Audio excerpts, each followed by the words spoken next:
Good evening, everyone. My name is Yasmin Cornelius. Welcome to Penn-Wortman Houses Resident Association, Resident Team, Resident Community Meeting to discuss social services and leasing. At this time, before we begin, I'd like to ask our translators to please make sure that folks are on the right lines. Please, translators, make the presentation. Good evening. The following message will be given in Spanish, offering interpretation services.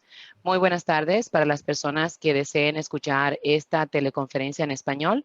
Por favor, marque desde su teléfono a la línea de interpretación al número 646-558-8656 con el ID 331-425-8640, símbolo numeral.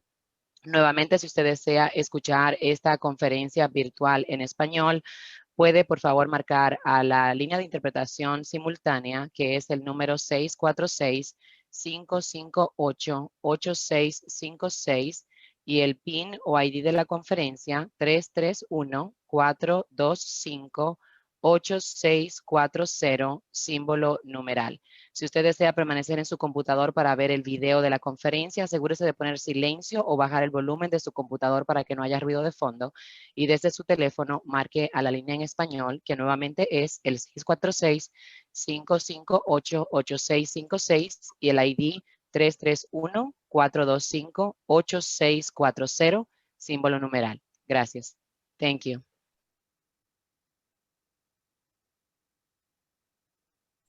Thank you so much. Next slide. Before we begin, I just want to remind everyone, and we'll have this as a reminder towards the end, we're asking all questions be held towards the end, and just a housekeeping method, if you'd like to ask a question towards the end, make sure you can either chat it in the chat box to everyone, raise your hand, and we'll be happy to call on you. And if you're on your phone, feel free to unmute yourself through *9, and then to raise your hand, you can hit *6. Again, we will share this information towards the end on a slide.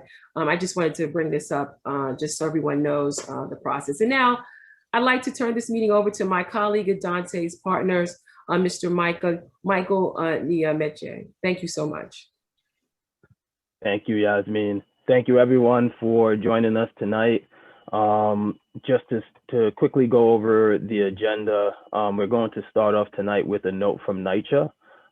We'll go into recap of our previous resident meetings for Penn-Wortman. We'll discuss the leases, social services. We'll have some time for questions and answers, and then we'll close out tonight's presentation by going over next steps. So at this point in time, I'm going to turn it over to Ian Lundy from NYCHA to give you notes from NYCHA. Thanks so much, Michael. Can everyone hear me? All right. Thanks so much. Thanks so much. Hi, everyone. Good evening. My name is Ian Lundy, and as mentioned, I'm a director with the real estate team here at the New York City Housing Authority. I want to start off by thanking you all for making the time to be with us tonight. As we try to emphasize in every meeting, this really is a process to try to bring repairs and a better quality of life to all residents within the Penn-Wortman Houses campus. And we can't do that without hearing from you and hearing your questions and knowing what your needs are. So we really thank you for taking the time out of your day. I also want to note that in an ideal world, we would be doing this in person on site with you, but we still are taking some precautions as a result of the ongoing COVID-19 pandemic. So hopefully soon we'll be in person, but for now we thank you for joining us digitally and via Zoom. So we like to start each of these meetings with just a quick reminder and background on how we got to this point, in case any of you haven't been able to join some of our previous meetings and you have some questions about how we got here and what the starting point was. So the point where we started is the PACT conversion is that at Penn-Wortman, we need approximately $50 million to, we think, is deliver repairs that bring the building into a state of good condition, and a state really that we think residents deserve. And we, as it stands, don't have the funding to do so with the usual kind of ways that NYCHA receives funding. So when we went to the federal government, who provides the majority of our funding, what they offer is a program called RAD, and in New York we call it PACT because it's a little more expansive. It's combining a couple of their programs, and what this allows us to do is unlock critically needed funding that comes not just from the federal government, but also from additional sources that help us deliver repairs for your apartments. So these are repairs for the apartments themselves, for the buildings, for community spaces, and then ongoing funding for general operations as well as social services.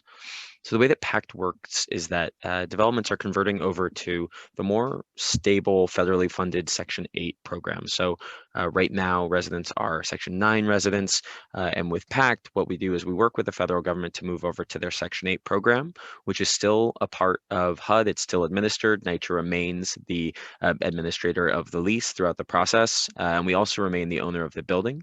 We also remain the owner of the land, and we just work with another partner to be the Section 8 landlord. So following conversion over to Section 8, which again is a more stable income stream for us to use, we're able to work with additional partners to bring in resources that help us to conduct the repairs. So we'll be both looking for a new partner, which is the Stanley Avenue Preservation team you're hearing from tonight. And we work with them to set the scope and raise the financing that helps us deliver the needed repairs, as well as working with them to serve as the new on-site property manager and to provide enhanced social services and community programs. So as I mentioned, NYCHA still administers the Section 8 subsidy and monitors the conditions at each development, and PACT keeps homes permanently affordable, and maintains resident rights and protections. To talk a little bit about the types of investments and improvement, we're talking about the sites and the grounds, the buildings themselves, the internal systems, as well as the interiors and the actual appliances that you'll see in your unit. And if there's anything that you have a question about or you're curious about, will this be addressed through the repair scope of the PACT conversion, let us know. We want to hear from you so that we can design this to be exactly what's most needed and is best for residents of Penn-Wortman houses. So just to reiterate, PACT preserves residents' rights. Resident rent will not be more than 30% of your household income. You will continue to have the right to organize. Resident associations will continue to receive funding. You will have the right to renew your lease. You will not be rescreened as a part of the conversion over. So if you're an existing Section 9 resident, you will be grandfathered into the Section 8 program. You will be able to add relatives to your lease. You will continue to have succession rights to take over a lease. You will continue to have grievance hearings. If you're a recipient of the Earned Income Disregard, you will continue to receive that exactly as you do today. And also conducting and executing these repairs will be a massive effort that will create a lot of jobs. And as part of that program, we look to make sure that our PACT partners are advertising and training and working with residents to give them access to those employment opportunities. So in addition to providing repairs, PACT can be a great employment and economic development opportunity for residents. So with that, I want to turn it back over to the Stanley Avenue Preservation team to discuss leasing and social services tonight. And I will be on, as well as a few other members of the NYCHA team, to answer any and all questions that you have for us. Thanks so much. Thank you for that, Ian. So at this time, we're going to go into the overview of the previous meetings that we've held for Penn-Wortman. And just to recap, so our development team is known as Stanley Avenue Preservation, or you will see it noted as SAP. But basically, this development team consists of 4 different development groups. So that's Dante's Partners, Douglaston Development, L&M Development Partners, as well as SMJ Development. And then, as Ian just mentioned, just an overview of a brief description of the PACT program. PACT via Section 8 provides funding for site-wide renovations at Penn-Wortman. It'll also bring in a new management company. The PACT program also ensures permanent affordability and more importantly, residents will maintain their rights. So just a quick look at the pre-development and construction timeline. So pre-development is basically the phase that we have been in and are still in. We started in the winter of 2020, and we fully expect this to continue through the spring of 2021. This includes, things that we're doing such as now, resident engagement, apartment and site-wide inspections, more importantly, housing quality standards, repairs, as well as inspections. For the management transition, we fully expect that to take place during the fall of this year. So, we'll have a new on-site management team. They'll be in place to oversee the daily operations, and they'll be responding to residents' concerns. In addition to the on-site management team, we'll be onboarding we have an additional social service provider, which is University Settlement. So you'll hear a little bit about them later on this evening. As far as construction is concerned, we expect construction to start in the fall of this year, and that will carry out until 2023. And then the winter of 2023 is when we fully expect to be completed with the project. So you heard me mention HQS. So HQS stands for Housing Quality Standards. And what we have been doing up to date are inspections as well as repairs. So first of all, I just want to take the opportunity to thank anyone that, and all of the residents that have let us into their apartments to do both inspections and repairs at this point in time. We understand that, it is a risk. However, we do appreciate you working with us and then just allowing us the access to start getting to start performing the work and get you all the necessary repairs. One thing I also do want to stress is that the repairs that we're currently doing in association with housing quality standards are typically deemed minor repairs, and especially in comparison to the full-scale renovations that we are planning to do for all of the apartments.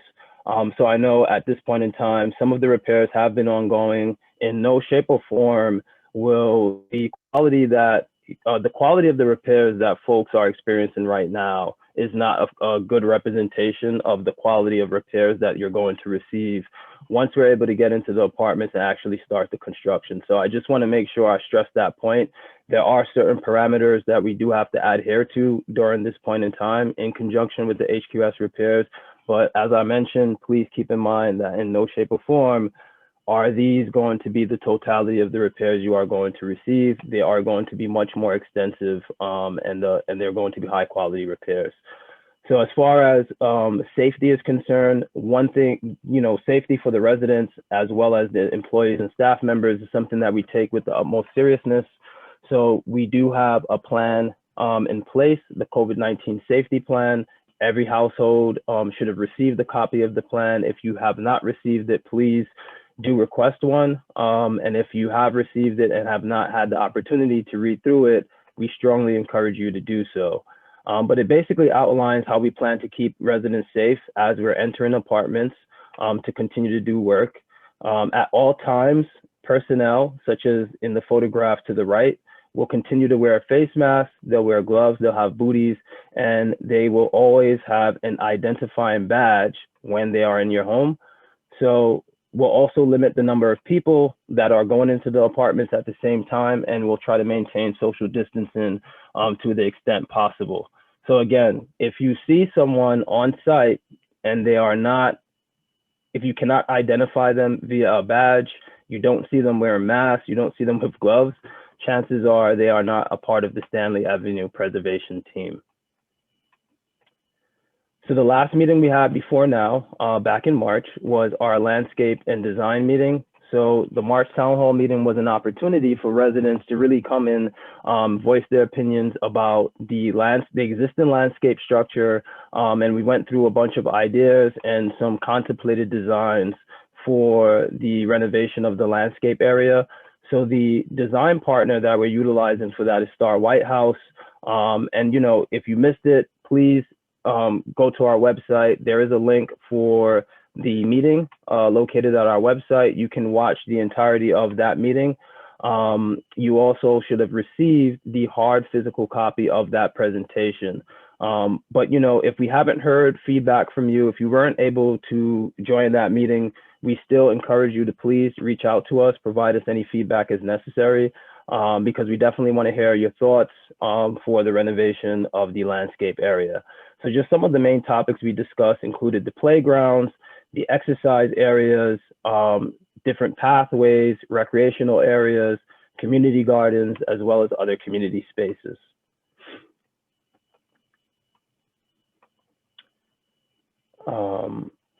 Also, one of the things that, just wanted to take an opportunity to briefly discuss a little bit of the resident feedback that we received.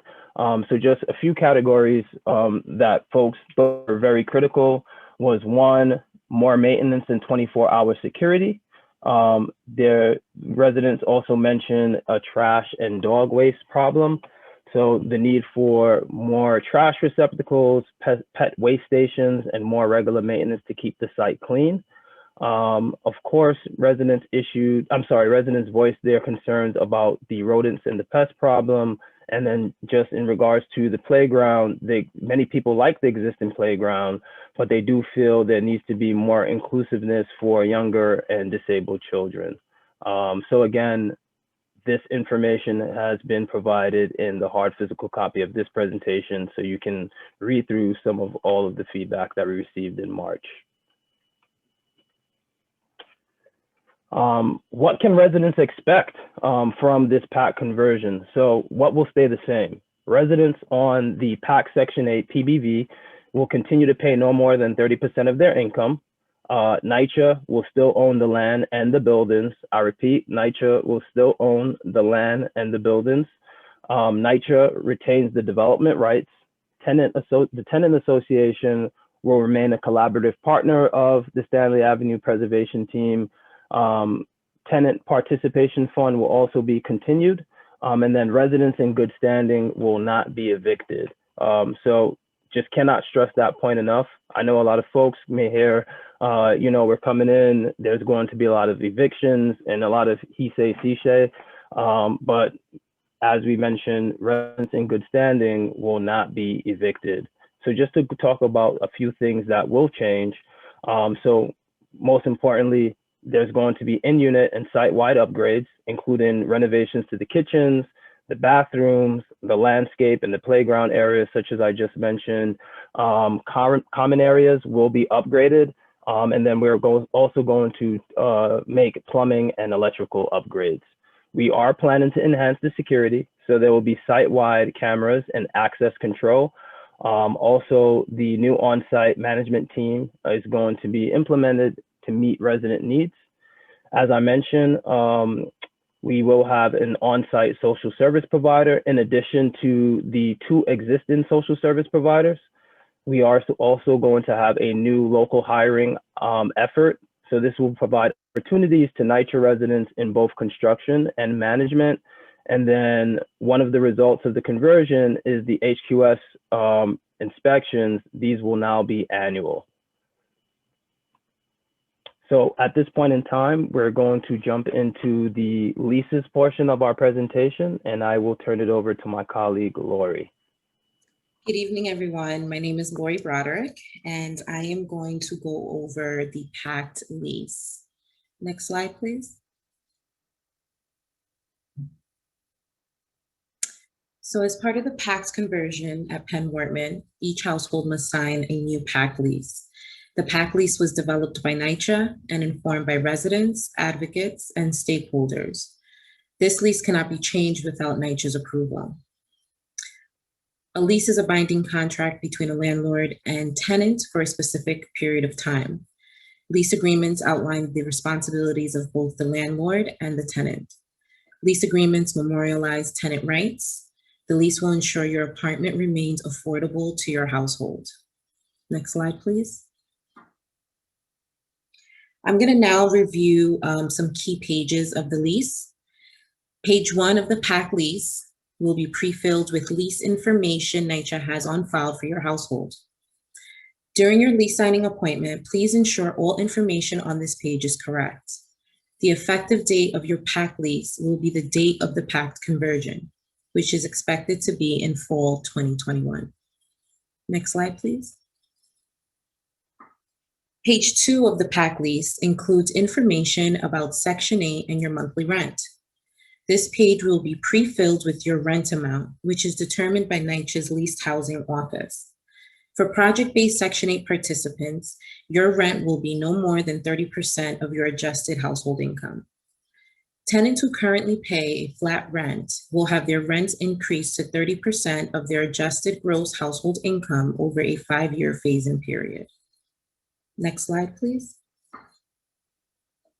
Page 3 of the PAC lease lists each member of your household and their relationship to the household.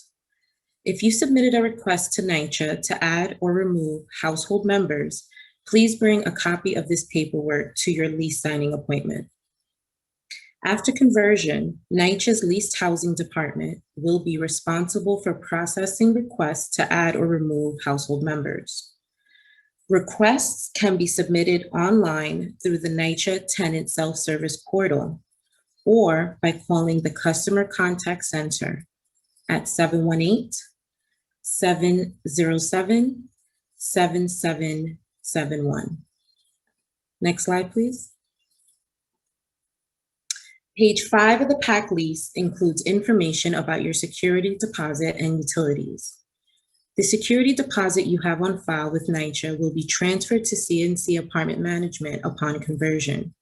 Residents will not pay for utilities. Next slide, please. Page 6 of the PAC lease details the grievance process for rent and maintenance issues. Following the PAC conversion, residents will still initiate grievances for issues regarding the tenant share portion of their rent through NYCHA, but will initiate grievances regarding repairs and maintenance through CNC Apartment Management. CNC Apartment Management must comply with NYCHA's outreach process prior to commencing any eviction proceedings. We prioritize working with residents facing hardships. Next slide, please. Page 7 of the PAC lease details NYCHA's continuing role at Penn-Wortman. Residents will submit annual and interim income recertification and household changes to NYCHA's leased housing. New residents will come from Section 8 waiting lists administered by NYCHA's Section 8 leased housing. Next slide, please. Page 8 of the PAC lease outlines residents' responsibilities. Residents may discard garbage only in designated areas. Pets are permitted under the post-conversion pet policy. Residents must register their pets with NYCHA before the conversion.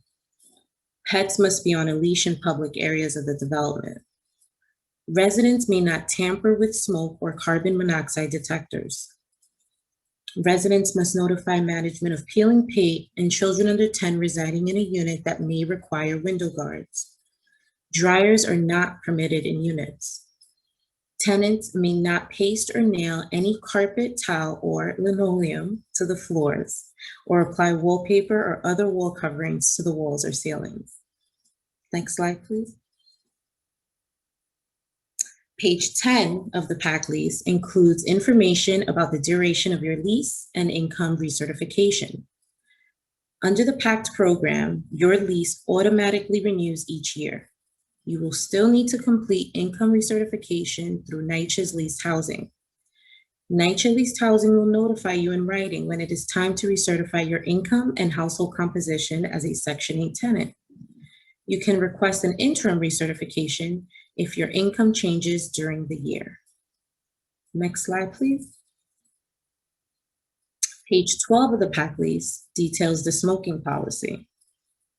In 2018, NYCHA launched its smoke-free initiative to create healthier homes for residents and working environments for employees by reducing exposure to secondhand smoke and providing support to residents who smoke and want to quit. We are committed to this initiative. Penn-Wortman will have 100% smoke-free policy. This means smoking cigarettes, electronic cigarettes, pipes, etc., is prohibited in all units, common areas, and grounds. Next slide, please. House rules. House rules are a written list of property regulations that you will receive with your PAC lease during your lease signing appointment. The house rules for Penn-Wortman will be created to enhance the quality of life for all residents. They are subject to approval by NYCHA. House rules aid in fostering an environment where all residents can respectfully and peacefully enjoy their home. Next slide, please. To recap, current Penn-Wortman residents automatically qualify for Section 8 through the PACT program. Project-based Section 8 participants will pay no more than 30% of their adjusted household gross income. If you currently pay flat rent, your rent will increase over a 5-year period to 30% of your adjusted gross household income. The pet policy after the conversion will be comparable to NYCHA's. Please make sure all pets are registered at NYCHA's property management office. Your PAC lease automatically renews each year. Utilities are included in your rent. Vacancies at Penn-Wortman will be filled from the development's site-based waiting list administered by NYCHA's Section 8 Lease Housing Department. You still have the right to grievances. Next slide, please. So what is the timeline for lease signings at Penn-Wortman?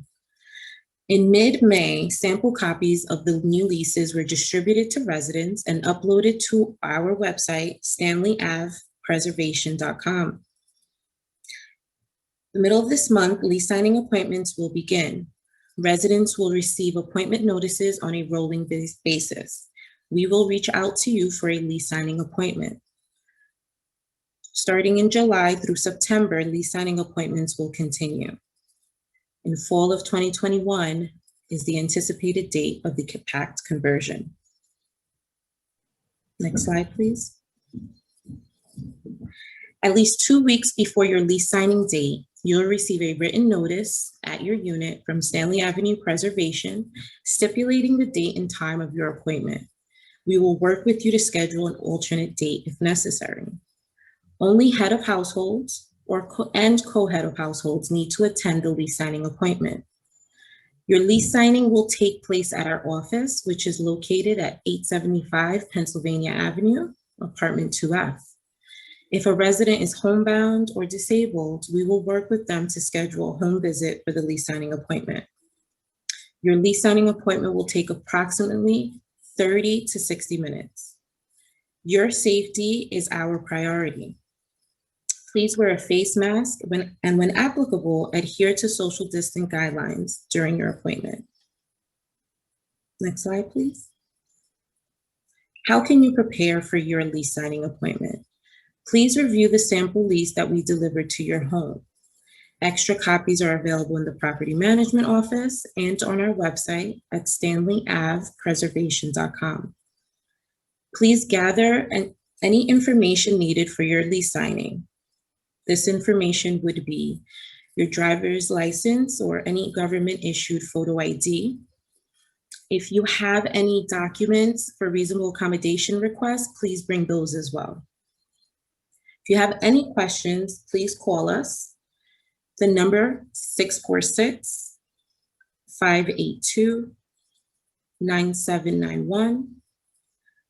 Please send us an email, info@stanleyavpreservation.com, or feel free to stop by our office at 875 Pennsylvania Avenue, apartment 2F. You can also call the Legal Aid Society for support free of charge, and they can be reached at 212-298-3450. Next slide, please. I will now turn it over to Ms. Jean Tate, who will discuss our social services. Thank you. Thank you, Ms. Broderick. Again, my name is Jean Tate, Director of Social Services. In addition to connecting with the social service agencies on site, CAMBA, Millennium Club, and Jobs Plus, we have identified another social service program, University Settlement, that has been added to the Stanley Avenue community. I also want to mention that we have a new social service liaison named Cynthia Agumang. She recently joined our staff. She is a social worker who will regularly meet with the social service programs on site and offer an additional layer of service to residents. We will now hear from Roshan Fisher, the Associate Director of Millennium Club. Roshan? Hi, can you hear me? Can you see me? Yes, we can Okay. hear you. Hello, everyone. I just wanted to say hello and thank you to Stanley Avenue Preservation for having me. And I just wanted to touch bases with you. As you can see, I'm still at work. And let you know that, yes, we are going to open soon. And we are here in the community center, and we have a vast array of different activities and events, and we look forward to breaking the new norm and making it our new norm. So we just want to say thank you, and we look forward to everyone coming by. If you need anything, we're still doing case assistance, and we're still doing information and referrals, and we also have virtual classes. So if you would like to participate or you need anything, my information is in the chat, and the number is 347-318-3771. And once again, thank you, Stanley Avenue, for having me, and everyone be blessed and stay safe. Thank you, Ms. Fisher, and thank you for that invitation. Now I'm going to hand it over to Sean Abrams of Jobs Plus to talk about the services offered. Thank you. Good evening, everyone. So yes, I am Sean Abrams, and I'm representing Jobs Plus and Restoration Plaza. So you would know Restoration Plaza if, for example, you received a new refrigerator or new light fixtures in your units. Jobs Plus, you might know us from food distribution on Mondays. And those are just some of the things that we do. But Restoration Plaza and Jobs Plus is proud and happy to stand with you as you make this transition into the future. So I just want to cover one or two items before I go through my list. I want you to know that the food distribution is not charity. We actually brought the food in to offset your food costs so that you would have more disposable income to spend on some other things. I also never got the chance to tell you this, but because Jobs Plus East New York is funded by HUD, I have the honor of representing you, Penn-Wortman, and East New York at HUD meetings where all the regions are present.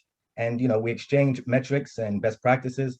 Well, at the last meeting, they said that the New York region, which includes Jobs Plus East New York and Penn-Wortman, was in second place for number of jobs obtained in Q4 2020. So that means all you brave souls that took those frontline worker jobs, you are heroes. And I do want to thank you for that, because I spoke to a lot of you myself. If you are a Jobs Plus member, and we have your email, you're probably receiving a lot more emails from us. Those are more jobs and more social service and more supports. But I do caution you, if we send you emails about jobs, I know people are sharing them with their circle, but if you share them with people outside of Penn-Wortman, you're going to get a lot more competition. I now need to tell you about Restoration's mission. So I'm going to just boil this down into just one thing for you. So Restoration wants to close the racial wealth gap in Brooklyn. We want people to be self-sufficient, and ideally we can do that through helping them to find employment. So we do have employment services, which includes resume creation, soft skills training, and connections to employers who are hiring. But that's not it. We also work with you with retention. So there are milestones that people will hit once they become employed, and there are different things that people could obtain for that, such as Metro cards or gift cards. Restoration Plaza has also helped some families who were needed emergency funds during COVID. And I believe we still have some funds available. If you are interested, you will contact us and let us know. And I'd like to go to the next slide, please. Okay, so some of the other things we do are like home ownership seminars. So there are some people who are interested in that, and a few who have gone on to purchase their own homes. We can help you with personal savings accounts for yourself, your children, college savings plans. We do have nationally certified financial service advisors. We also have a healthy living or healthy eating and living program. So that's a part of the food service that we brought to Penn-Wortman. But there's a whole host of other things that we do for healthy eating and healthy living, such as smoking cessation. If you're interested in opening a business, let us know. We can help you with the startup and consultation if you're interested in that. Next slide, please. And so we can also assist you with connections to social service programs, like if you need SNAP benefits, health insurance. We were really present with COVID-19 PPE items.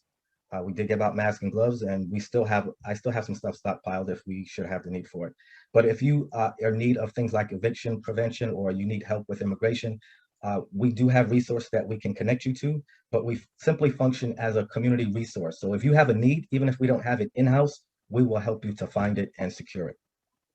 And that's it for me. So I'll now introduce the other social service provider, that is University Settlement. And the next voice you hear will be that of Wanjiru Machua. Thank you. Hi, good evening, everyone. As Sean stated, my name is Wanjiru Machua Thairu, and I'm from University Settlement. University Settlement is excited to work with the Stanley Avenue Preservation, as well as the other social service agencies on board at Penn-Wortman.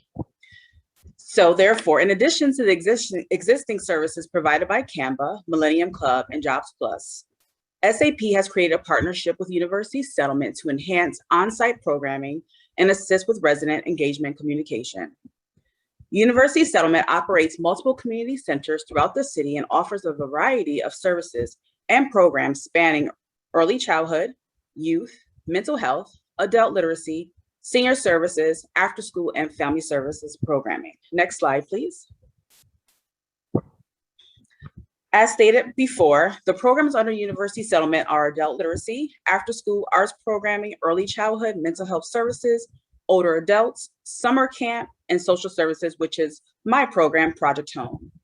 The services that will be provided by Project Home, in addition to the services that are already available to Penn-Wortman residents, will be childcare referrals, education referrals, employment, of course, with Jobs Plus, financial literacy, of course, with Jobs Plus, legal assistance, mental and physical health, public benefits, including HRA, SSI, SSD, rental arrears, and repairs. Next slide, please. You all should have received a resident survey by now. The survey was distributed. If you have not received the survey, you can go to the website stated on this slide using your smartphone or computer. You can also call one of my team members at 212-505-1995, where you can schedule to meet them at Penn-Wortman or in person at one of our offices, which would be 565 Livonia Avenue. The surveys need to be completed by June 30th. If you have a hard copy of the survey, please drop it off at the management office, which is located at 875 Pennsylvania Avenue, apartment 2F. You will also see someone from University Settlement within the next 2 weeks in your neighborhood that will be able to complete the survey with you in person using either an iPad or a paper copy. All submissions, once again, is due by June 30th so that you can actually qualify for the raffle. Next slide, please. And I'm going to turn it over to Michael. Thank you. Thank you, Wanjiru. So at this point in time, we are going to be going into our Q&A portion of the meeting. Just to take a quick opportunity to go over the rules for this portion of the meeting. Answering everyone's question is definitely a priority of ours. Everyone is currently muted during the presentation, but at this point in time, if you are choosing to ask a question, we will unmute you. So if you are joined with us this evening from your phone, simply dial *9 to raise your hand. You'll be called on to speak, and then you can dial *6 to unmute your mic, and then you can speak. If you have joined us via computer, please type your question to the Q&A box, click send, or you can click the virtual hand to raise your hand. You'll be called on to speak, and then you can unmute your mic and ask your question. So again, if you're on the phone, dial *9, raise your hand, you're called on, you dial *6 to unmute. And if you're from the computer, raise your virtual hand, we'll call on you, and then you simply unmute your mic, and then you can speak. So at this point in time, I'm going to ask the interpretation lines. Do we have any questions on any of the interpretation lines?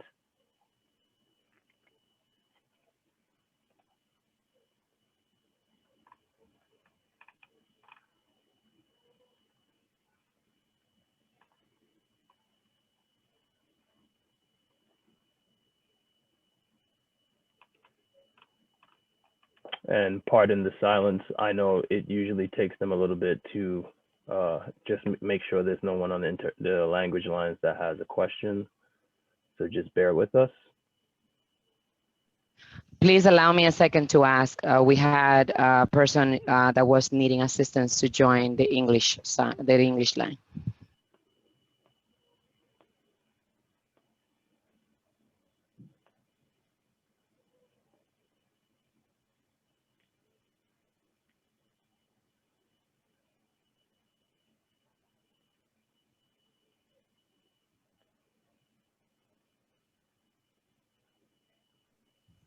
We don't have any question in the Spanish line right now.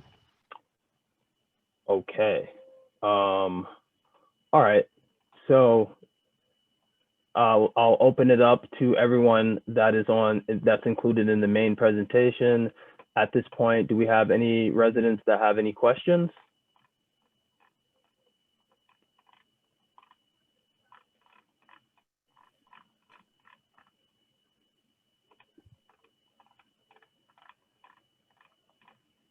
Michael, there's a question in the chat. I'm sorry. I'm looking for the question in the chat. Just give me a second. I can read it. The question is, how many more inspections are we expecting for the remainder of this year? This is from Deanna Grenage. That's a good question. Anyone from construction or property management? Michael. Thank you. I could take this. So ultimately, this is the HQS inspections. We have the initial inspection that we have a consultant that goes in. Their name is Gotham. They go and they inspect your unit for housing quality standards. Then we send in the construction crew to provide all the repairs. And then we have HPD that comes back and makes sure that all of the work was done properly. So it's a total of 3.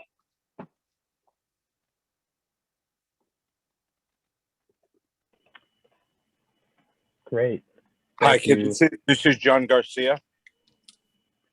I just wanted to add a little bit to that, if I may. Yes, John, please. Yeah, sorry, but there may be some additional inspections for specific households. That's CU6 inspections, which is like a lead-based paint inspection, or XRF, which is also a lead-based paint inspection that may be for some select number of households. So that's 4. And we just want to be clear that we think NYCHA Property Management is also doing inspections that is unrelated to this process. So I just wanted to make sure that we were all clear and on the same page going forward. So it could be up to 4 if your unit is selected for that lead-based paint testing.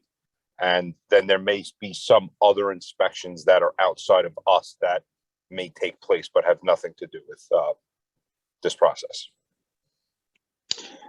Hey, John, hi, this is Robert from NYCHA Section 8. I think it's important enough to mention here that HPD will be on at the site and Wortman for the first time on Monday, June 14th. So anyone who's scheduled for that date, please, again, HPD will have their ID and they're there for HQS inspections. And we appreciate that you allow them access. That process again starts June 14th, and we have several other dates in June. But again, HPD is basically managed by NYCHA in this process for PACT HQS inspection. So if there are any questions regarding that, I'm more than happy to answer tonight. And just to piggyback off of that, there are 97 households that will be inspected on the 14th. Those households have already been inspected through Stanley Avenue Preservation and had repairs done. And those 97 households have been notified. We have posted notices on their door, knocked on their door, and we have been making phone calls. So I don't want people staying home waiting for HPD inspector. If we have not reached out to you, HPD won't be coming to your house on the 14th.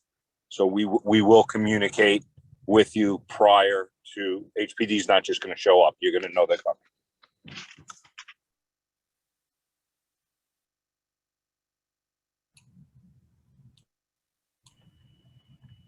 Michael, we got another question in the chat, and it again by Deanna. What kind of renovations are going to be done in the bathrooms and kitchens specifically? And then she's a follow-up question in reference to the lights fixtures that maybe Jobs Plus can speak to. Awesome. So I mean, as far as the renovations in the bathroom, so someone from construction also want to speak to the renovations in the bathroom, or? Sure, we'll be doing the floors, the fixtures. We'll be repairing any lines coming off the risers, and if risers need to be repaired, that'll be in the bathrooms. The kitchens will receive new cabinets, new flooring, new painting.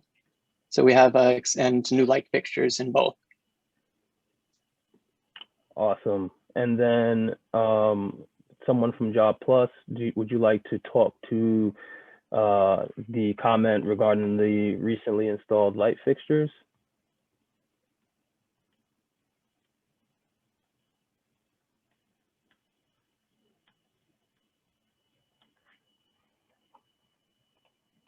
Do we have a representative from Job Plus still on the line with us?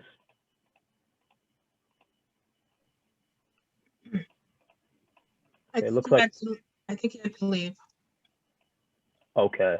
So at this point in time, we can't speak to the recently installed light fixtures. You know, as we stated, there are different things that are happening around Penn-Wortman. Everything that's currently being done is not solely through Stanley Avenue Preservation. This seems to be one of those items. So at this point in time, we cannot speak to that. However, I would encourage you to reach out to Jobs Plus. They should be able to speak further to the point with regard to the recently installed light fixture.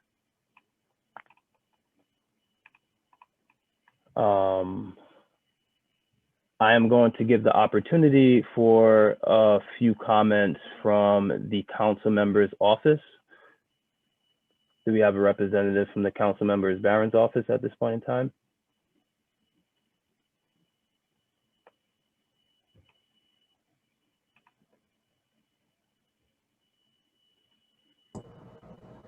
Yes, you do. Thank you. You can go ahead. You have the mic now. Okay. Good evening, everybody. This is Mr. Clay, Councilmember Inez Barron's Chief of Staff. I just wanted to say hello to everyone. Of course, the PAC-RAD process continues to go on. I wanted to assure everyone that, and although you see me in a tank top in the palm tree behind, that's still my living room. But we just want to let you know two things. It is absolutely true that a lot of work being done at Penn-Wortman is work that was proceeding along prior to PAD-RAC and will continue to proceed along. The council member and the assemblyman are working closely with federal and state and other city officials to ensure and to push the fact that we will not be able to turn over our buildings to private management, and to ensure that capital improvements at our buildings can be done through public funds under public management, And so this process continues. People who are getting their inspections done for Section 8, and the council member always says this to you, if you don't feel comfortable with anybody coming into your apartment, you do not have to let them in your apartment. That is a fact. Given that the pandemic is still a part of our lives, if you feel uncomfortable opening your door for anyone, you have the right not to open it. The only ones who can make you do something like that nature is to go to court and have a judge tell you that that's something that will happen, which won't happen. And so we just encourage people, your safety and health is our primary concern. So the council member just want to let you know that we're working hard on the other end. As you see, there's work going on that has nothing to do with PAC and RAD, which was going on in the first place, and will continue to go on. And we're encouraged by that work. And hopefully at the end of this road, we will not have private management taking over public property and taking over public lives. And that's all I really want to say this evening. There's another meeting going on over at Boulevard Houses, which I want to go participate in. I also want to let folks know that the hundreds and hundreds of signatures that people put on a petition saying that they did not want to go into the PAC-RAD program, those petitions and a cover letter from your tenant leadership and a cover letter from Councilmember Inez Barron has gone to HUD, to the director, is gone to the regional directors here, and your voices will be heard. We are very sensitive to the fact of hundreds of you who are in opposition to going into this program, and we just say, hold the line, hold the line. Of course, the Stanley Avenue Preservation, they're proceeding along what their duties are. This is what their job is, this is what they were hired to do. And they're going to proceed along that way. The people at NYCHA, this is their job. This is what they were hired to do. And they'll proceed along until somebody at NYCHA tells them to stop. And hopefully we'll all be able to make that happen. And we'll keep public housing in the public's hands. Thank you very much. And the courtesy of giving our office an opportunity to say something. And I'll be sure to let Councilmember Barron know that. Thank you. Thank you for those words, Mr. Clay.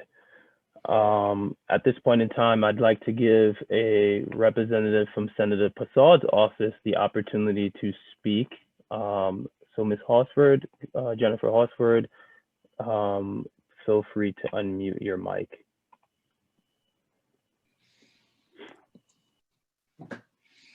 Yes, good night, everyone. Can you hear me? Yes, we can. Right. So I'm really honored to be on this call representing the office of Senator Passad. I believe also my colleague Sandy Miller is on the call. And it's very important for us to get facts and to continue to work together. So I would like everyone to know that I'm the liaison for Penn-Wortman. I'm the one who takes the call. So it's very important for you to know that there's someone in Senator Passad's office ready, willing, and able to help, same as the senator. So please be in touch, and my information is in the chat, 718-649-7653. And my email is also in the chat. If you have any questions, please feel free to contact our office, and we will continue to communicate with the other stakeholders so that we all could continue on the same page. As you're on the call, I just want to invite everyone to Senator Passad's Father's Day, pre-Father's Day event this Saturday.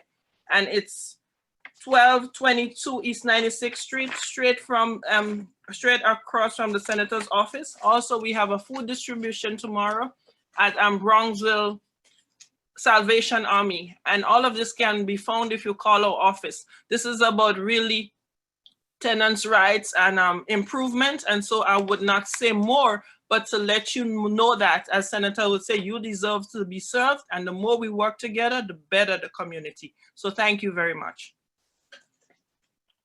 Thank you so much for those words. At this point in time, I'm just going to continue to read through some of the questions that we have in the chat. So I believe Deanna, she had posed the initial question that we were reading, and then she also has some follow-up. So It says if repairs were completed already, is there, or is, I'm sorry, I'm not sure if this is referring to repairs and inspections, but basically if they were completed already, is there a way to keep track of what was done already? Because I've had multiple lead inspections done already this year. So I'll allow John from our team to field that question.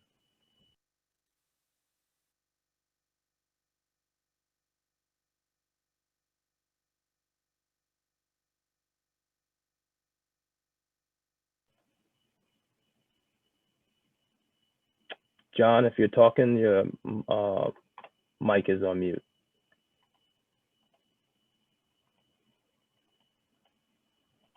I'm sorry, can you repeat that? I apologize. Sure, no problem. So basically, the follow-up question is there a way to keep track of what has already been done? Because I've had multiple lead inspections done already this year. So I think this is with regard to the question about the amount of inspections that residents can expect. Yeah, so we are tracking on our end. However, we don't know what NYCHA has done. So right now we are kind of in this, you know, we're in this position where, well, Penn-Wortman's in this position where NYCHA is still the owner, so they have to go through the inspections they have to go through, and as do we. However, that is a good point, and I think that internally we will have a conversation with NYCHA to try to mitigate some of those double efforts and inspections. So yeah, we can. That's a good point. We'll bring that up with NYCHA and internally with Stanley Avenue Preservation. Thank you for bringing that up. Got it. And another follow-up question was, who do we contact for maintenance after completed work/repairs? So if you're talking about repairs now, it would still go through NYCHA. After conversion and after Stanley Avenue Preservation takes ownership, at that point, then it would go to Stanley Avenue. But so it's kind of like a double-sided question. So after construction, it would go to Stanley Avenue Preservation. After the immediate repairs that we're doing now, it would still go to NYCHA. Awesome. So bear with me, just reading out the questions in the chat. So we have a question from Tanisha, which says, who can I speak to directly about everything that's going on? I recently just moved in and don't really have a full understanding of what's going on. So that's a very good question. And we have a lot of resources. So first of all, for anyone who is unsure about what is taking place, please, you can feel free to visit the NYCHA's PAC website. If you are looking at the chat, a link has been provided for the website. There's also the hotline, which is 212-306-4036. You can utilize the PACT email address, which is PACT, P-A-C-T, @NYCHA.nyc.gov. Also, you know, we have staff that's here. And just in this example, Jenna Richardson is going to reach out to Tanisha. So, you know, anyone that, you know, just not in this case, but for any resident who feels like they don't have a handle on what's going on, if you want information, please feel free to visit the PACT website. You can also visit our website, which is StanleyAvPreservation.com. So we have a lot of resources there and information about what's going on. And then also, just so everyone is aware, anytime that we're having these presentations, you know, we do also provide everyone with physical copies of the presentation and information that way as well. You can also feel free to stop by the site office. We have representatives that are prepared and ready to answer questions there. I believe the site office is 250 Wortman Avenue, and that's apartment 1F. Hey, Michael, it's Jenna here. Hi, everybody. Good evening. I just wanted to share that we also have an on-site office that we can have minimal people in on Penn-Wortman's campus. So you do not have to travel over to Linden. We are at 875 Pennsylvania Avenue, apartment 2F. There you go. So please feel free, reach out to us. We'd love to hear from you. And, you know, we definitely want to give residents all of the information that they need. So I am also going to read another question. It says, who is the tenant leadership at Penn-Wortman, and do we have a TA? So would someone from NYCHA like to respond to this, please?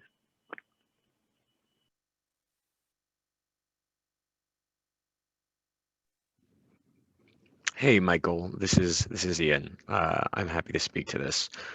You are correct that there is not currently a TA at Penn-Wortman. NYCHA has been working with a number of residents to work to get feedback and see what the tenants are interested in, try to get a good handle on what tenants want and want to see at Penn-Wortman. If you are interested in us working with you as and kind of stepping into a role to try to represent tenants and try to speak for tenants at Penn-Wortman, we encourage you to reach out to us, to get in contact with the numbers that Michael just listed, or send an email to the packed email that Michael also just listed. So, you know, while there's not a specific TA, we still are working to actively engage with all tenants and any tenant who wants to be heard at Penn-Wortman.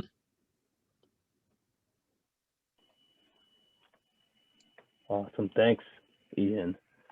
So just moving along, I believe Lloyd, you had your hand raised towards the beginning of the meeting. So I'm going to unmute your mic and I'm going to give you the opportunity to ask your questions. I'm sorry, I'm going to ask you to unmute your mic. You have to unmute it on your side. Okay. Can you hear me? Yes, sir. No, my question was at the beginning. I was getting calls from the tenants that number that they call to get on for the presentation wasn't working. The 929 number. Understood. And everybody doesn't have you know, the Apple phones where they can scan the code so they can see the presentation online. So there's a lot of tenants that are not on this presentation. Thank you. Thank you, Lloyd, for pointing that out. I believe folks are working on that, and we did see that you made mention of that in the chat.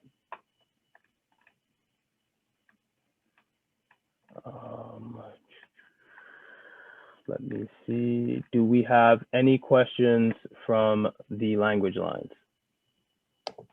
Hey, Michael, Jenna again. Sorry, I just want to jump in and apologize that so many residents weren't able to join us this evening. But I do want to say that we do share the call-in numbers on the flyers and the presentations that we drop at each door. And I realize that we do say passcode on the flyer, and maybe it should say participant ID because that is what is stated when you call. So I understand the confusion there. We're going to take that under consideration the next time we put these out. Thank you for bringing that to our attention, Lloyd. I do see you have another question in the chat. Michael, if you don't mind, I'll just go ahead and read it. It says, if you are disabled and live alone, how can the work be done if you can't move stuff around? I'm going to hand that off to our colleague, Mike, the other Mike. Mike, if you don't mind explaining a bit about how we work around and help tenants. Sure. Well, we can work with everybody on an individual basis and accommodate all of your special needs. So our management department will box any of your kitchen appliance, any of your kitchen dishes or anything you have in your cabinets. We can move furniture around. You know, when we wind up doing flooring, we'll wind up doing half the floor at a time, move all the furniture to one half of the room and do the flooring, then move it back and do the other side the following day.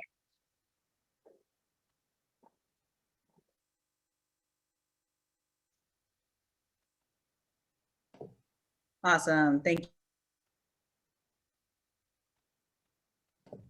Thanks. I'm going to hand it back to Michael. Lloyd, if you have any more questions, please feel free to raise your hand and we'll follow up with you. Thanks, Mike and Mike. No problem. Okay, I do not see anyone with their hand raised at this point in time. And I believe we've fielded all of the questions that have been posed in the chat box. So again, I'm just going to do one more call. Do any of the residents that are currently participating have questions?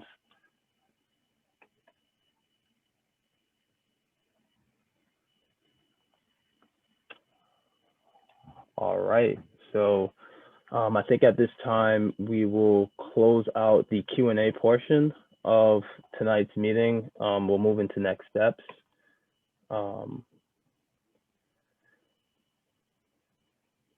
So as I was mentioning, folks can please feel free to stay in touch. You know, you heard me mention some of this information. Oh, I'm sorry, it looks like we do have a hand raised. So I'm going to call on you now to unmute your mic. And just remember, please dial *6 to unmute your mic. Yes, hello? Hi. Yes, hello? Yes, we can hear you. Yes, good evening. I'm a tenant from Penn-Wortman, and I have a lot of questions in regards to what's going on. In several of the meetings from October up until now, it was stated that everything will remain the same at Penn-Wortman, but then when you're reading the draft of the lease, there's a lot of things that stated that a lot of people are very confused about. And I just wanted for you to be able to walk through to certain bullets. And it's in regarding to the portion in regarding the bank loans. It's also in regarding to especially bullet number 45 and other things. And also a lot of residents also were very concerned that a lot of individuals from CNC management and someone from L&M management are stating that they must gain access into the apartments. And a lot of people are still dealing with a lot of illness. Some people are just recovering from COVID. Some people are still in quarantine.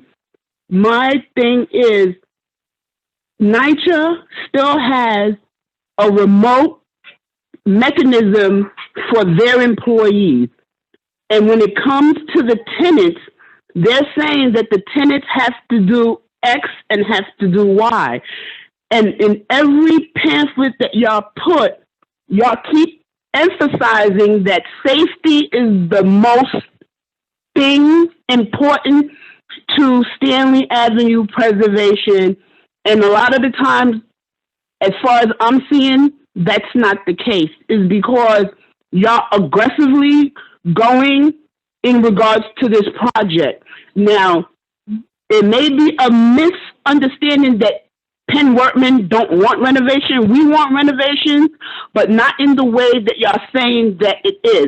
They're saying from before that y'all found a loophole to be able to get the funding and able to get the fundings to do the renovation is by having the tenants convert into Section 8 as opposed to Section 9. And the ways that y'all said it, to me, is very confusing because a lot of people are being misled by their assuming that because of your last meeting that y'all had over 15 other developments on and they were not able to ask the questions that they wanted to ask. And it was only supposed to be only for Penn-Wortman, and other people in other developments who are already underway and still things are on pause with them. It's like they're fast tracking with Penn-Wortman.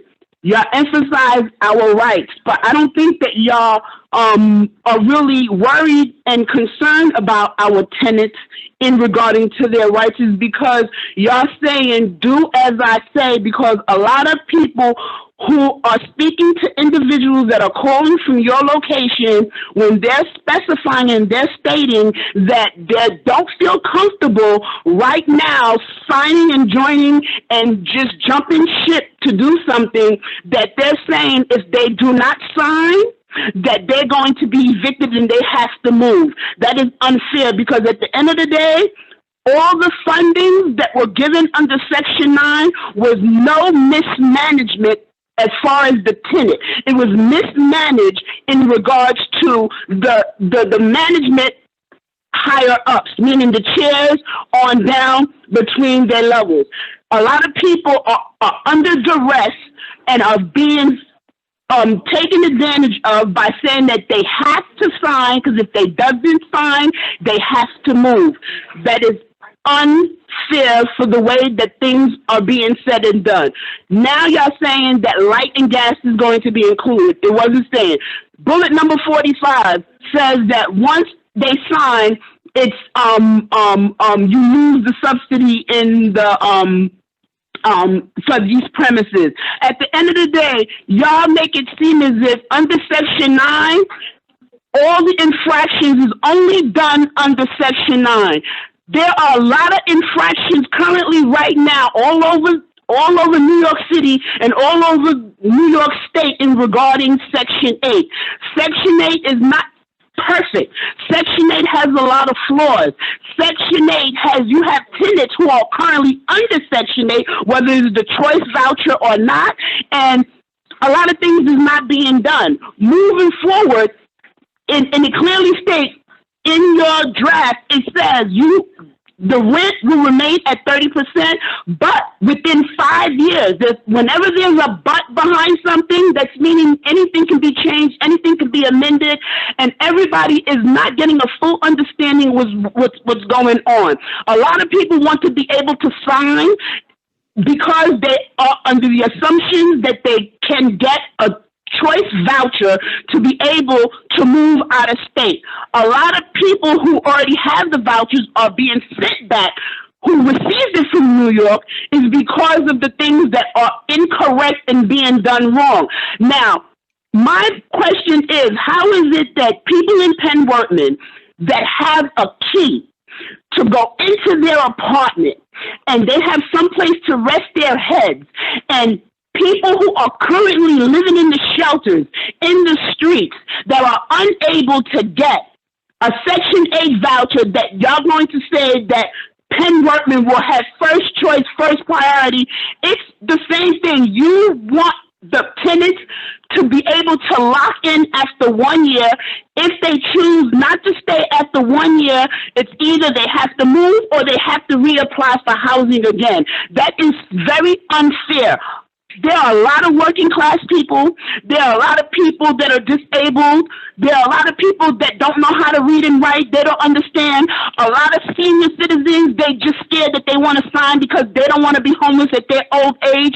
Y'all aggressively going after Penn-Wortman only from October up until present. Y'all were dealing with Boulevard, Brook Allen, Linden. Y'all been dealing with them since 2014, and you still haven't resolved anything with them to sign, but then you're forcing Penn-Wortman to be able to fast track is because we're a smaller development, and by us being a smaller development, y'all want to make us your test project to be able to forego what needs to be done.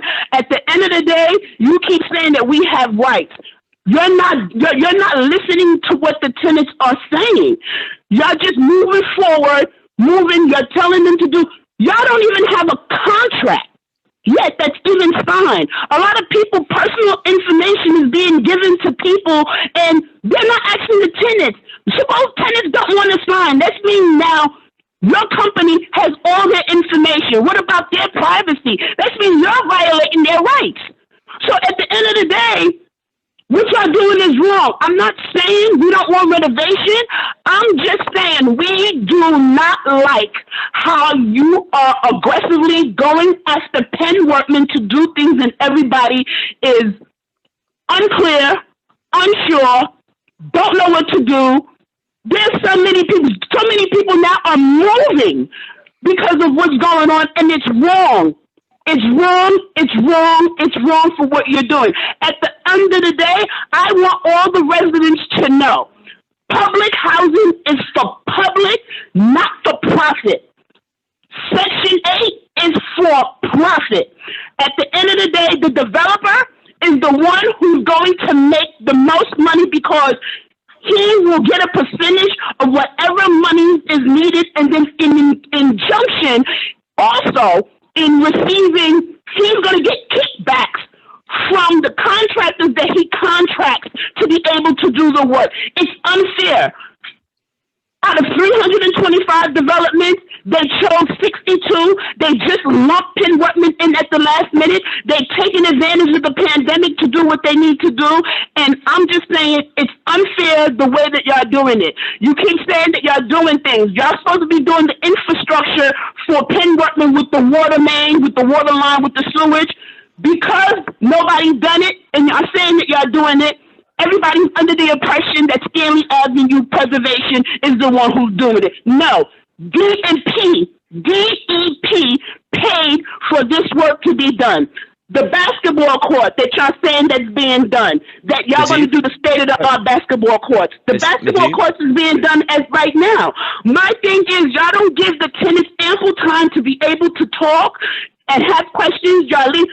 I understand y'all have to lay out the lines, lay everything out, lay out the foundations, but at the end of the day, you don't want to hear what the tenants have to say. You are violating our rights. It seems as if people who are incarcerated is having more rights than the people who are doing nothing wrong. Penn-Wortman tenants did nothing wrong to mismanage this money.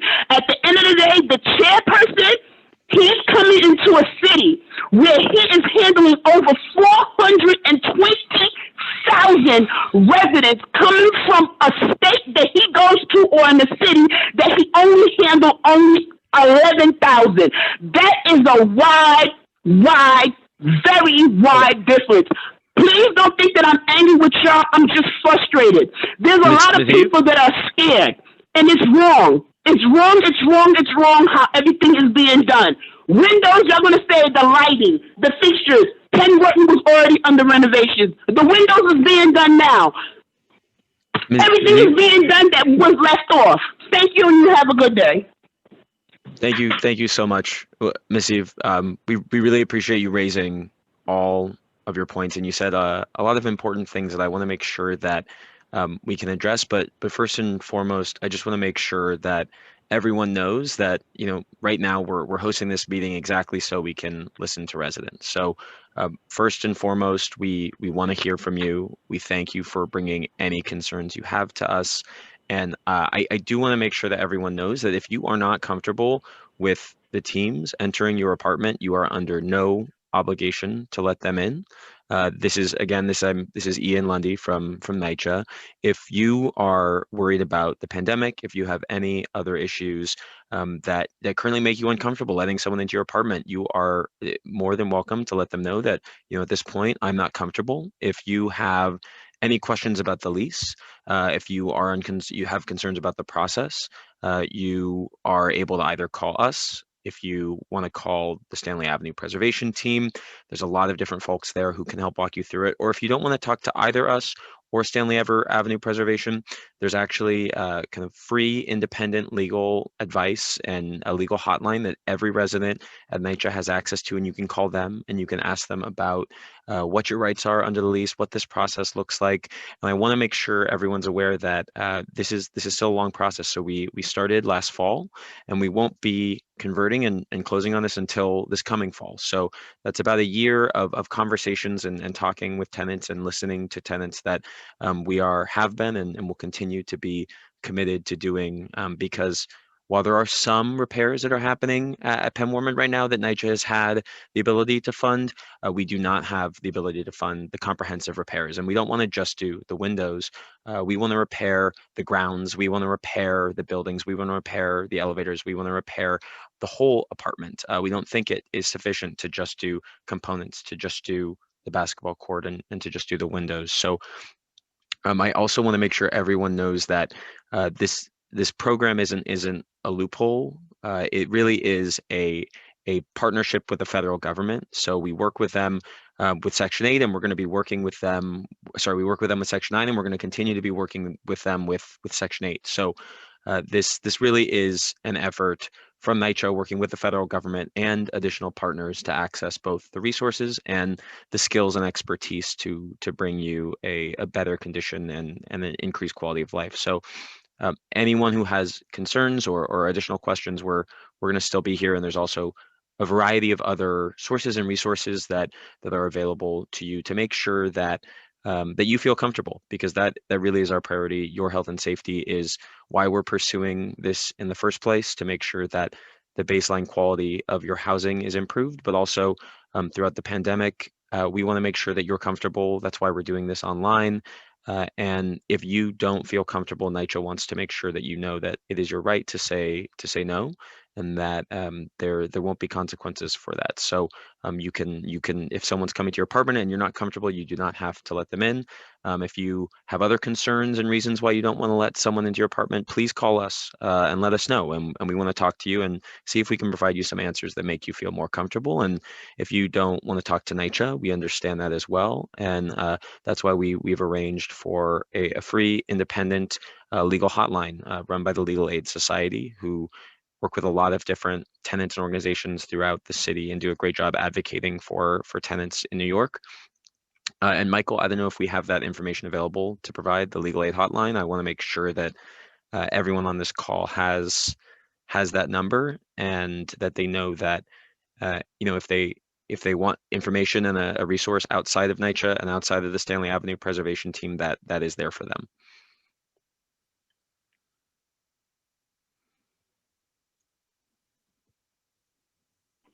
One moment. We're trying to locate that number so we'll share the number in the group chat. Perfect.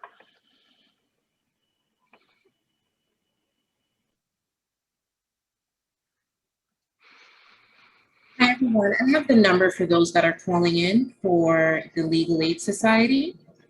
It is 212-298-3450. Again, I'm going to repeat it, 212-298-3450.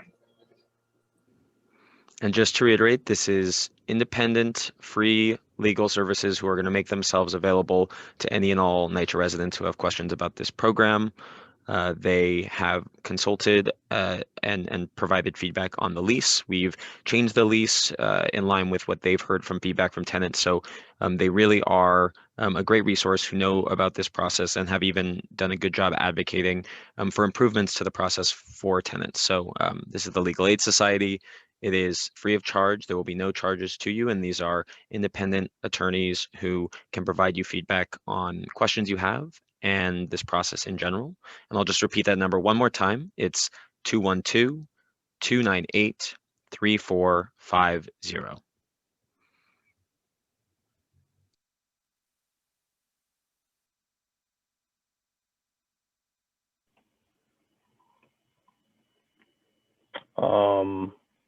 Yeah, so I want to go ahead.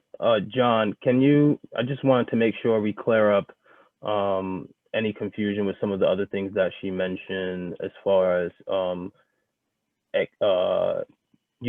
inspections and folks knocking on doors for the inspections. So John, can you speak to that a little bit at this point in time, please?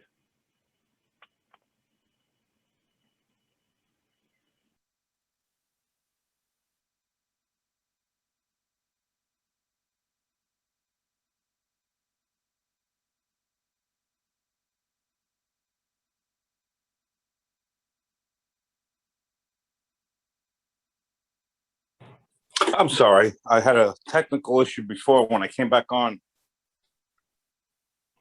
No it worries. wasn't to unmute, so apologies. Yeah, so yes, we are actively engaged with residents at Penn-Wortman. We post notices, we make phone calls, we knock on doors, we set up appointments for apartment assessments and repairs, and people let us set up the appointment, and then we go do the assessment and the repairs. If a resident doesn't feel comfortable or refuses for any other reason, we don't force entry. We just say okay and have a nice day. So that's pretty much our process. Thanks for explaining that.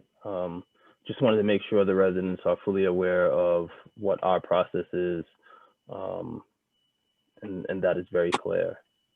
So just on another note, so as we said earlier, we have 97 inspections.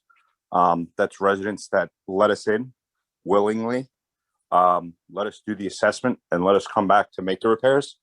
That's set to take place on Monday. So it's 97 apartments out of 336 at Penn-Wortman. And then we have another 50 scheduled for assessments and repairs scheduled for this coming week. So by the end of next week, we will be halfway through the complex of residents willing to participate in the inspection or the assessment and the repairs.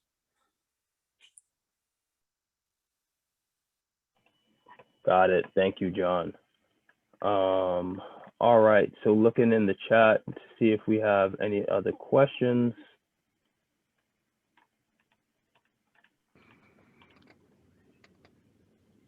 Okay.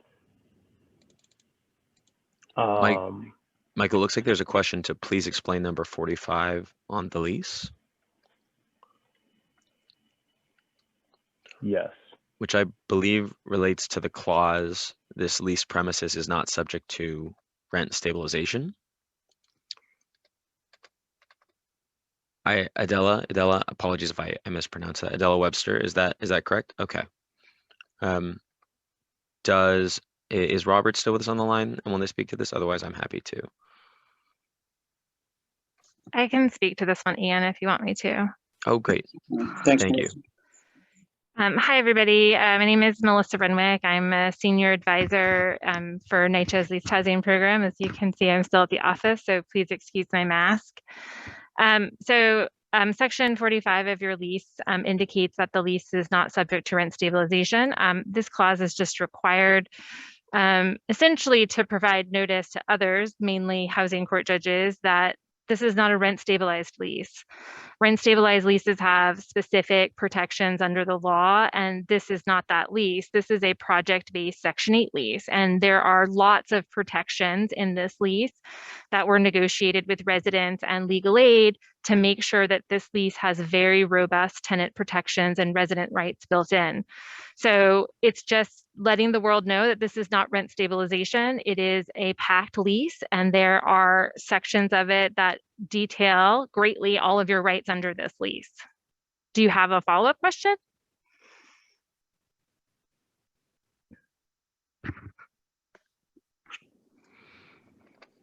Okay. Thanks so much, Melissa. Yeah, no problem.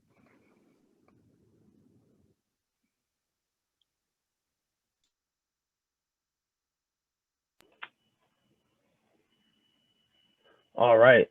Thank you for that. And just to go back to one of the points that was mentioned prior to, I just want to make sure we stress at this point in time that, you know, if someone, bank loan. I'm sorry, someone. Who pays the bank loan? Yeah, on the clause in the lease. Ms. Webster, is that another question? Yes. Hi. Hi, you can hear me? I can. Yes, Good evening.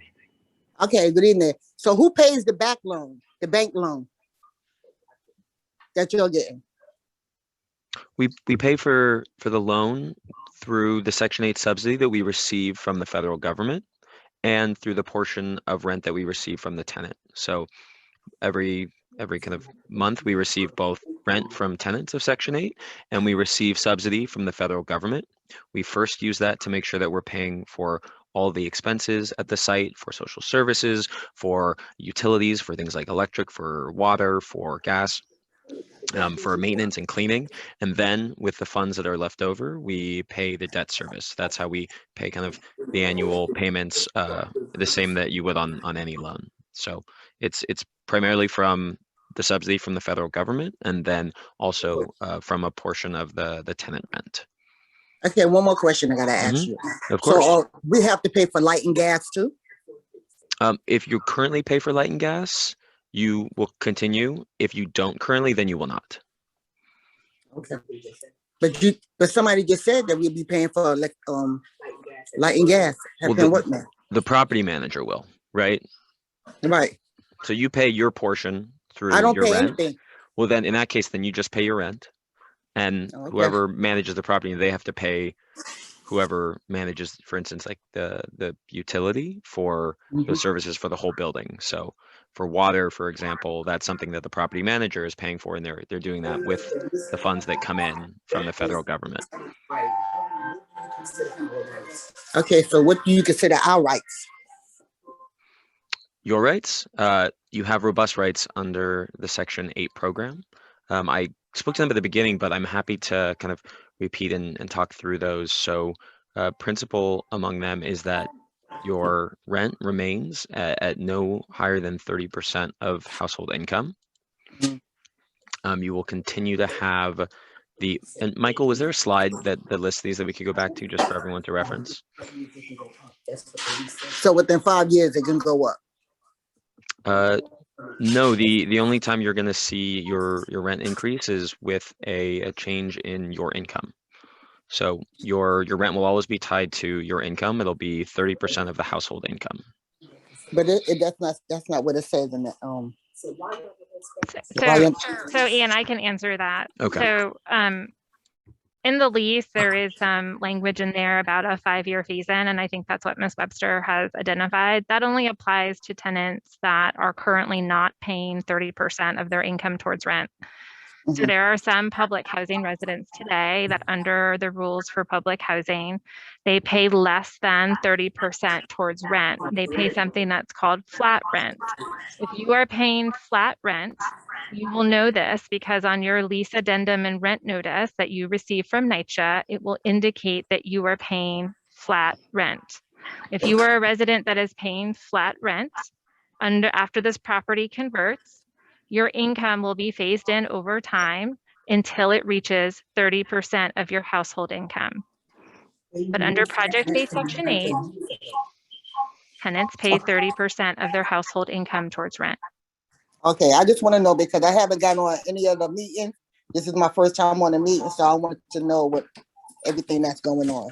100%. You should ask away and ask as many questions as you would like. We are here to answer questions. That's why we were all here tonight. And I'm sure other people have the same questions and they don't raise their hand. So it's really good to just voice the questions when you have them. That's exactly right. Oh. Right, because I wanted to know why they didn't go step by step on the lease. The draft that was sent to the tenants. Well, Ms. Broderick did earlier. She did go through the lease, but well, we couldn't get on. I had an issue getting on, so okay. I missed a whole lot. I understand. Well, do you have any more lease-related questions that you would like answered? Oh, no. Okay. Okay, so let me ask you, when's the next meeting? Well, and Ms. Webster, just really quickly, we can get to the next meeting, but I also, because you asked me about the rights and you have more rights that I want to make sure you hear about and that we go through because they're important and we try to say these at every meeting so everyone can be aware, even if you haven't attended a previous meeting. So in addition, tenants will still have the right to organize. The resident association is going to continue to receive funding. You're going to have the right to renew your lease. Your application will not be rescreened, so you don't have to apply in to the Section 8 program. If you're an existing Section 9 resident, we're kind of taking that and converting it over, so there's no rescreening upon conversion. You'll be able to add relatives to your lease. You're going to continue to have succession rights to take over a lease if, for example, you live with someone and they're on the lease. You will continue to be able to have grievance hearings. if you receive the earned income disregard, you'll continue to receive that exactly as you do today. And there will also be enhanced social services and jobs opportunities as a part of this program. And we make sure that tenants have access to those and are prioritized for those jobs. Okay, I got one more question and I'm finished. Of course. Thank you so much, Ms. Webster. Okay. So if I don't sign the lease, what will happen? If you don't sign the lease, so we are, this is kind of NYCHA, in order to meet the demands of us as a housing manager, we need access to funds to be able to pay for necessary repairs. And the way we're accessing those is by moving over to the Section 8 program. So if you don't sign a lease with NYCHA, which will be now a Section 8 program, under the Section 8 program, a Section 8 lease, then you won't have a lease with NYCHA. And, you know, today you do, and that's an agreement between NYCHA and you for us to perform certain services and for you as a tenant to perform those. And you'll need to continue to have a lease with us to continue to live in public housing. But do you have a contract? Do we have a contract with who? Right now, with Penn-Wortman. With Penn-Wortman? Yeah. With residents? Yeah. No, that's the process. We're in the process of kind of, this is one process talking about the leases, or what will be the contracts between NYCHA and the tenants, to make sure everyone understands it before you have to sign anything. Okay. And then we'll work towards, you know, making sure that every question the residents have about the lease is answered and that you feel as comfortable as possible. Oh, okay. All right. I just want to know, because like I said, I missed all the meetings before. I just want to know, you know, what was, you know, going on. And Ms. Webster, we want you to know. So thank you for being here and thank you for asking us, because we, you know, if you have neighbors who also don't know, you know, invite them to the meetings, encourage them to come to the meetings, and also call, you know, any and all of these numbers that we have up here, because we want you to know. So we appreciate you making the time. All right. Thank you so much. Thank you. All right.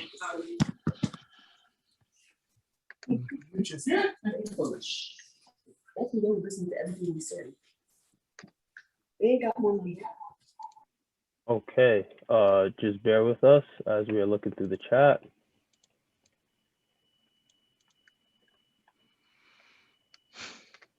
Someone asked a question regarding why is it that Penn-Wortman has no tenant association?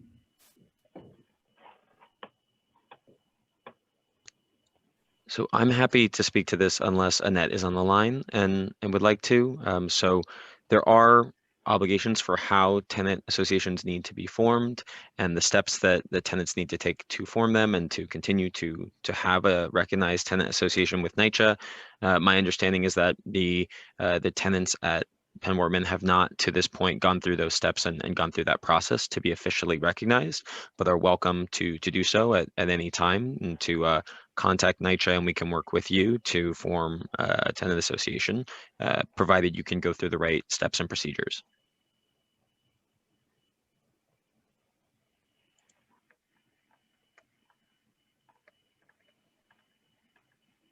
Thank you, Ian. Okay. Do we have any, it doesn't look like we have any further questions in the Q&A or in the chat box.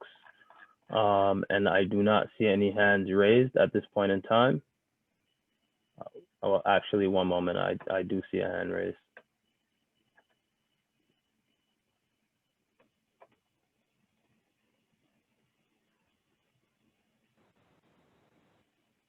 Yes, it's me again. I just wanted to ask, it says in the draft letter that you would be moving into 875 Pennsylvania Avenue, apartment 2F.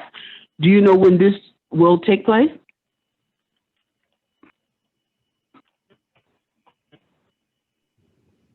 Hello? Hi. Sorry, this is Ian with NYCHA. Can you clarify which letter does it say this in? Okay, the letter that you sent, it's in regards to the draft of the lease. It states in the one that you sent that's dated May 10th, 2021, it says regarding PAC resident lease, it states on the lease that you would be moving into 875 Pennsylvania Avenue, apartment 2F as in Frank. Yeah, it says it right here in the 1, 2, 3, in the 4th paragraph.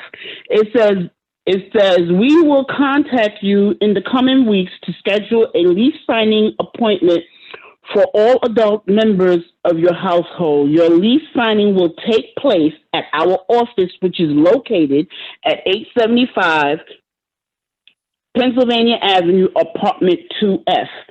And then they're saying also that that may not be in effect is because Stanley Avenue Preservation is going to move into the school that's at Stanley and Pennsylvania. So we're confused is where is this going to take place? Yeah, this is John Garcia from CNC Apartment Management. Yeah, we are moving into 2F. We should have. There was just a little back order on our furniture. So we're hoping to be in that space by next week. Again, we're just waiting on furniture, but we already kind of started moving in. But yeah, we'll be in there hopefully by mid next week. And one more thing also. Now, it says, because a lot of people were unable, because I had to call the Spanish line and for somebody to give me, when will you, in an open town forum again, go step by step in explaining everything to everybody? Because half the tenants were unable to get on because the young lady stated that it was an error with the code. It wasn't an error with the code. They gave the whole wrong ID number. Instead of 958, they gave 983. So that's where that mistake came from. So a lot of people were unable to sign on and they got frustrated. And a lot of people also have flip phones where they can't scan. A lot of people, we're going through a crisis. So a lot of people have limited funds for a lot of things. So therefore, y'all have the tools to be able to make it happen for everybody so everybody can be on one accord.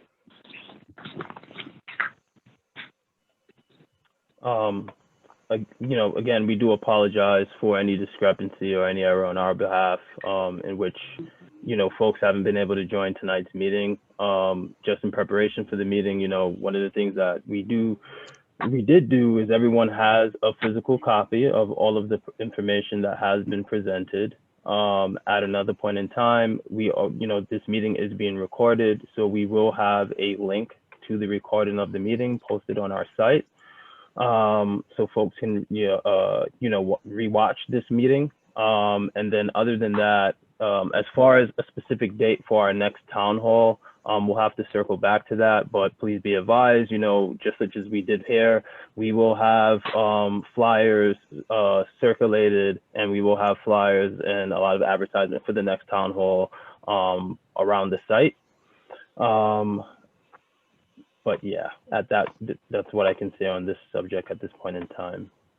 And then, as you know, what I did here for this meeting, we will do a recap of the previous meeting on the next meeting. So just keep that in mind. And then ultimately, if folks have specific questions, as I mentioned before, about anything that we've discussed during this meeting, or if they have any questions whatsoever about the PAC project, they do have the opportunity to reach out to a host of resources that we have available. And can someone put up the next slide for how residents can keep in touch, please?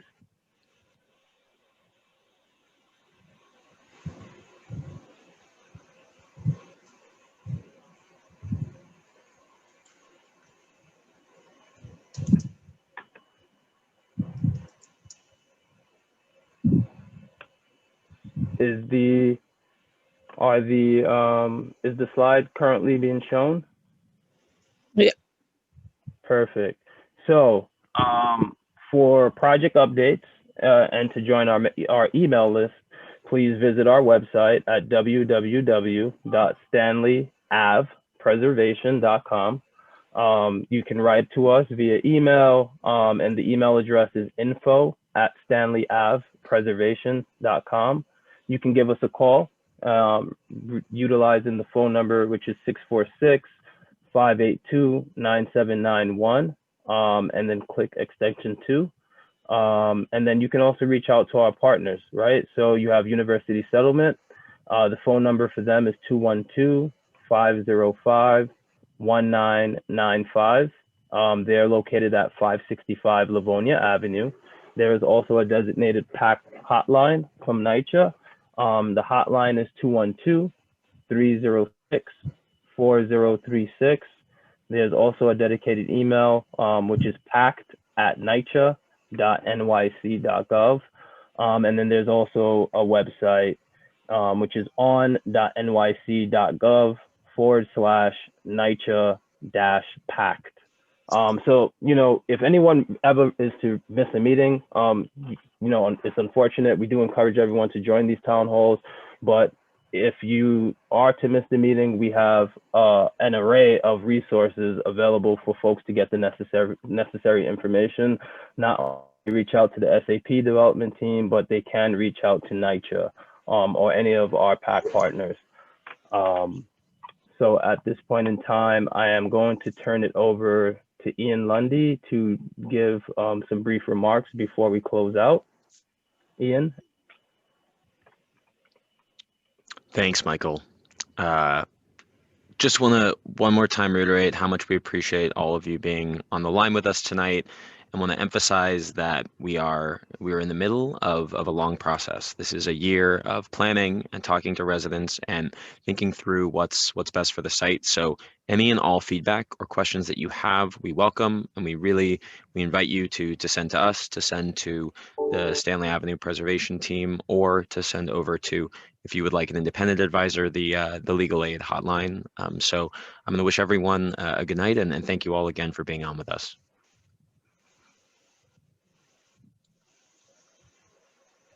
Thank you, Ian. So just very quickly before we close out, I just wanted to mention the next steps.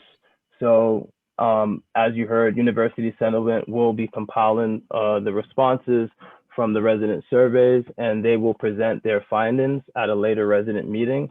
As I mentioned, we do encourage you to reach out to us with any questions and concerns that you may have at any point in time. And other than that, we do want to thank everyone who took the time out to join tonight's town hall. If you have a neighbor who was unable to join, like we mentioned, we apologize for any discrepancy with the phone number. We are going to make sure that everyone has the correct information for the next meeting, and just encourage folks to please continue to join these town halls, continue to hear this information, and continue to reach out to us and ask the questions that you want, because we want to make sure you have all of the information at your disposal. So thank you. Have a wonderful evening. And Thank you, Michael. I'm so sorry to interject right before we close out. I just want to acknowledge a comment that was made earlier. We do send out the information for the meetings in a few different ways, as well as putting the information in our flyers throughout the complex. We also try to do a door drop to every door. I apologize if there was any confusion with the logins, with the participant codes versus the passcodes. In the future, we'll be sure to utilize language that everyone can understand. We do want to have as many residents present at this. To answer the question about when we will have an in-person meeting, again, we are trying our best to forward. We would love to gather and have as many people possible, but until that is deemed safe, that we will do that once it is deemed safe. Okay, Pete, I saw that you did receive the lease, so that's great. And I will recheck. I do believe all the numbers were correct on all of our forms of communication. I believe that's how a lot of people were able to log on this evening, utilizing the numbers that were on, again, the flyer, the door drop, and the flyer and the door drop. So I do believe it is correct. I will triple check. We do that before we send it out. So hopefully, as we move forward, more people will be able to join. I do see our colleague and partner, Annette Hernandez, is unmuted. Annette, did you want to speak to any of the questions that were raised earlier before we close out? Hi, everyone. Hope you can hear me. I was having a little technical problem. Just want to say again that we are very grateful for all the residents that are on the line and to please ask us any questions that you may have. I know that Jen and her team are on the ground and are available. Also, you can call us here at NYCHA. I know there was a question about the leadership in your development. Unfortunately, right now you do not have a TA, but we've been trying to talk to as many residents as possible. And having these meetings is a way to try to bring in all the issues and concerns that the residents of Penn-Wortman have. Have a great evening, everybody.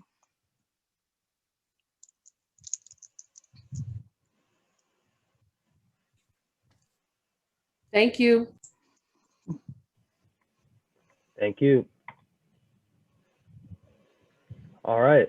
So with that being said, thanks everyone. This will conclude tonight's meeting. And we look forward to hearing from you and seeing you during the next town hall meeting. Have a wonderful evening.